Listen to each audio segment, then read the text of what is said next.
In today's video, ipapakita ko sa inyo kung paano nga ba kami mamitas ni Mother ng avocado. Kung makikita nyo, nahihirapan si Mother na pumitas kasi ang liit-liit ng panungkit niya, tapos ang liit-liit pa niya. Cheers! Bali, assistant lang pala ako ni Mother dito para magano ng avocado.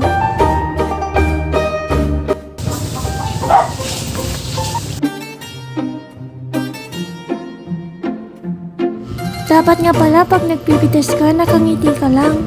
Hindi nga makuha ni Mother yung nasa taas kaya gumamit siya ng hakdan. At habang pinagpeso ni Mother yung hakdan, ako na may pumitas na at masubukan naman.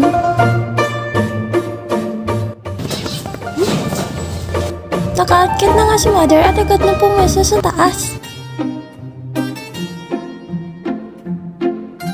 Tagalagay nga lang pala ako sa basket.